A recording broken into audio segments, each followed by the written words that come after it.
Hello everybody, welcome back to another StarCraft 2 Heart of the Swarm beta replay cast. I'm Promise and we have ourselves another match that I'm going to cast. I've been trying to reach out to as many people as possible. You know, some players that I've already gotten replays from include QXC, TT1 of course, who's one of the players in this game. I reached out a little bit to Morrow, who was kind enough to provide me a whole bunch of replays. But the thing that sucks is the day that Morrow gave me the replays was like the same exact day that they updated the patch. So Warhound is gone. Fortunately, some of those games still have the Warhound. I don't even know why I'm still talking about that unit. It's been like a few weeks, or maybe even almost a week, where the unit has been completely taken out of the game. But this is going to be a Protoss versus Protoss, and it's going to feature one player that I know, the other player I have no idea who it is, but let's just straight up introduce our players. We have spawning in towards the right side of the map as our red Protoss. He is 6 Spartan in fact. This is ROOTTone. And in the left side of the map, spawning in as our blue Protoss, not someone that I know. I haven't really heard of the name. This could be a Smurf, but this is going to be ColonelK. And of course, as I said before, this is a PvP, which is going to be an interesting matchup to cast. I have not really casted a lot of PvP in Heart of the Swarm. If you guys remember in Wings of Liberty, a lot of the early beta towards early release as well was just 4-gate against 4-gate. That's what you saw in PvP. All you had to really worry about was making a sentry, blocking up the ramp, not allowing any kind of pylons or probes to get into your main. So it has completely changed.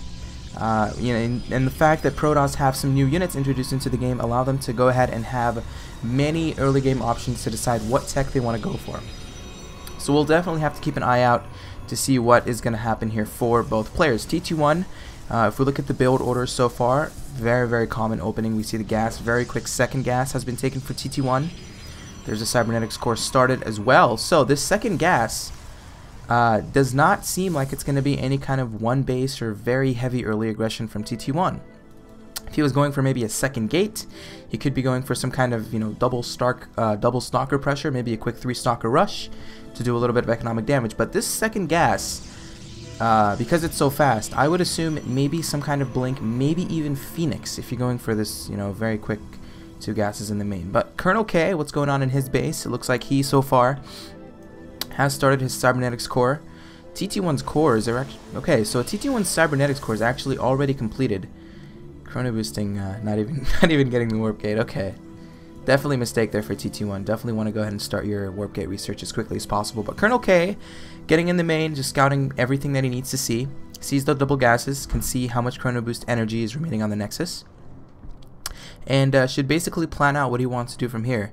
And this is actually a huge mistake from TT1. He's chrono boosted the cybernetics core once, maybe even 2 times, and he has not started the warp gate. So that's definitely a pretty bad mistake from TT1, chrono boosting it again. Okay, this is actually really bad for TT1, but there's a mothership core on its way, and this is not a huge surprise at all, as we see a stalker make its way across the map here for ColonelK. So this mothership core has become very popular in PvP in early game, and I love the fact that TT1's doing it on a map with this kind of a design. Of course, these rocks, once you kill them, it falls onto this side and you're pretty much walled in. You can't really do anything unless you kill the rocks again. So mothership core has this ability where, what is the ability called? Okay, so it's called the Purify ability, and what it does is it powers up the mothership core, allowing it to gain a powerful weapon that deals 45 damage for 25 seconds. So it's basically like a little mini cannon that lasts for 45 seconds. And ColonelK's tech, what's she doing, ColonelK? Okay, so there's a robotics facility. There is a gateway. If we look at the units tab very quickly, it looks like 3 stalkers are going to go ahead and poke. Actually, 2 stalkers coming up the ramp. TT1 very on top of it. Immediately force fields, not going to allow these stalkers to go back home. Really nicely done, and that's a huge hit into the build that ColonelK was going for. Losing 2 stalkers early on like that is never really supposed to happen. You need to be very careful when you're moving out up a ramp. And TT1 was very much on top of it. Force field killed the stalkers, and in fact, it looks like it's going to be a Stargate play from TT1, and it's not going to be any kind of Phoenix. Obviously, it's not going to be any kind of Void Ray. He actually went for a very quick Oracle. So TT1 already experimenting tremendously with these new units that are introduced in Heart of the Swarm. Oracle, of course, is a nice, cool addition to the Protoss army. There's this Entombed ability, which basically disturbs mining for 30 seconds, okay? So we'll have to see if TT1 decides to go ahead and use that, or maybe even use a different ability. Gets in the main, scouts the Robo Bay, or the robotics facility, and there it is. So he uses the Entombed ability, and now what ColonelK has to do is try to kill this as quickly as possible, and that's exactly what we're going to see. But the thing that is good for the blue Protoss is he does have an expansion completed already. TT1's expansion is pretty much just getting started. His tech is looking pretty good. It looks like the tech choice follow-up here for TT1 will be, in fact, robotic space. So, you know, investing heavily into these techs, into Stargate, into a quick robotic space. So, most likely going to be some kind of Colossi play coming out here from TT1. And he might be able to, in fact, just hit a very strong 2-base timing, and ColonelK might be in a lot of trouble. So it looks like TT1 actually came in again into the main base of ColonelK, uses another Entombed ability, and this is so annoying for ColonelK to deal with. He's not mining at all. He's forced to use these probes to go ahead and try to kill these crystallized things, and he doesn't really have a lot of units on the map. Units tab, all he has is 3 Stalkers, a Mothership Core, and a Sentry. He does have an Immortal, so he does have some units here at the ramp. Okay, so I guess splitting his units, not a bad idea. But if we look at the units tab really quickly between both players in terms of harvester count, we do see 37 probes for ColonelK, 34 probes here for TT1.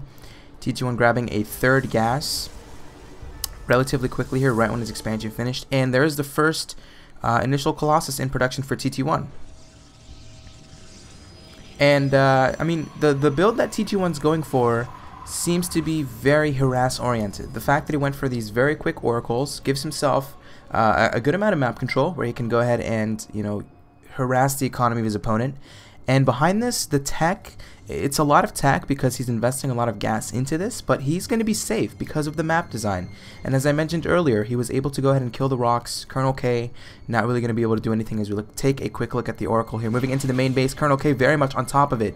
Knows himself, or is telling himself, hey, you're not going to do this twice. Actually, did it twice. You're not going to do it the 3rd time, because it's not going to work. But TT1 does not care. He's going to go into the oracle. He is immediately going to use the Entombed ability again. And ColonelK, you know, doesn't really have a good supply count. 64 supply for the blue Protoss, 84 supply for TT1, as we see another Colossus being produced right now for TT1. And ColonelK going for very similar techs here. So both players going for the Colossi route. Interesting to see, or it would be interesting to see if a player maybe even decides to go Phoenix when scouting this quick Colossus play.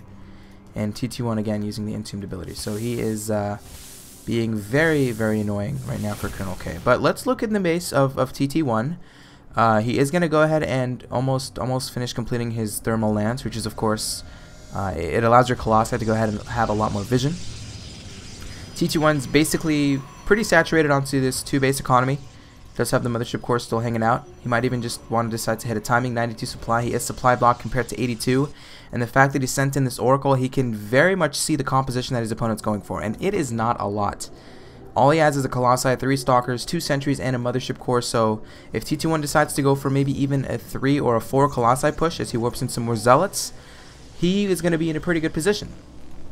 And some of you guys might be wondering, why is he making so many Zealots? Why isn't he making some Stalkers and some Sentries? Because he's investing so heavily into this tech, going a lot of Colossi, he is going ahead and investing the remaining minerals into making Zealots. And that's a very intelligent option here from TT1. Alright, it's ColonelK getting another gateway, getting 2 additional gateways in fact. If we look at the Colossi count between both players, TT1 sitting on 3, we see 2 right now for ColonelK. TT1 still moving around here with this Oracle, being as annoying as possible. And the thing that, okay, this is actually a very smart choice that ColonelK is going for. He's telling himself, TT1 is going to have an advantage in Colossi because his tech was much quicker than mine. But the only way that you can really come back is exactly what ColonelK is doing. He is investing heavily into Colossi production, throwing down 2 robotics facilities very quickly, chrono boosting as many Colossi on the map, and he pretty much has evened up the Colossi count, 3 for both players. So TT1 might even want to decide to go ahead and throw down a 2nd robotics facility of his own if he's going to go ahead and spot this. I mean, he should have an idea that there's two robotics. Okay, no, he only sees 1, so TT1 hasn't really scouted this. But he's going to take a quick 3rd expansion, as well as ColonelK. So both players kind of having, I guess, some kind of mutual respect for each other, not really going to go for any kind of push, just taking a third expansion, playing it very, very safe. And that's kind of what you have to do in this PvP matchup. If you're the person that's aggressive, moving out across the map with your army, and it gets completely annihilated, then there's nothing you can do. Absolutely nothing. This army is very expensive. It takes some time to go ahead and build up, so your opponent can just have a window and an opportunity to just counterattack and win. But there's a Twilight Council here for ColonelK. So you might even want to go ahead and get started on charge, maybe even transition into Archons. In fact, that's exactly what he's going to do as I go ahead and search for the Templar Archives. Okay, so there's the Templar Archives for ColonelK. So we're going to see some Colossus Archon composition coming out from the blue Protoss. And that's when it gets scary. TT1 needs to go ahead and try to do some kind of transition. Okay, TT1's on top of it. My mistake. My mistake. TT1 already has Archons on the map. And his upgrades are looking pretty good. We see one has finished for weapons. ColonelK has not really started any kind of upgrades yet on his army. It looks like the Forge is just about to finish. And the third expansion has finished for ColonelK, as well as Payam Toyam, who's of course going to be, you know, TT1 in this game. So supply count does kind of give a pretty good advantage for TT1. 160, okay, just 170 supply right now compared to the 150 supply. TT1 being very map aware, you know, planting down some pylons across the map makes it so much easier to go ahead and warp in for any kind of reinforcement push. As we see another Oracle just kind of going around. And here comes the push from TT1. Really good army composition here from TT1. Good amount of Archons, maybe 2 or 3, a good amount of Colossi, a huge number of Zealots. And he's going to tell himself, okay, you know what, let's go ahead and attack. 163 supply for ColonelK, 180 for TT1 as he goes ahead and prepares. And he might actually just decide to pull back. He kind of sees the army of ColonelK. Does he know that he can kind of attack into it? If he does, he's going to have some really good army positioning and just splitting the units so they're not all completely balled up. But it looks like TT1 sending a few Archons here. It looks like he's going to go ahead and go into the attack. 170 supply for TT1. TT1 using the Zealots, and that is such a good area for TT1 to attack into. Colossi against charge lots, not going to be good. ColonelK falling down to 114 supplies. We see 134 supplies still remaining for TT1. Some Zealots being warped in right now for ColonelK. Not enough units here remaining. Looks like he's going to go ahead and use the Purify ability of the Mothership Core. Not going to do much. And TT1 completely running over the army of ColonelK as good game gets called out. He immediately throws in the towel, and that's going to be game. So TT1, in fact, will take out this blue Protoss player by the name of ColonelK in a pretty convincing game. But that's going to do it for this game, guys. I will see you next time. Peace.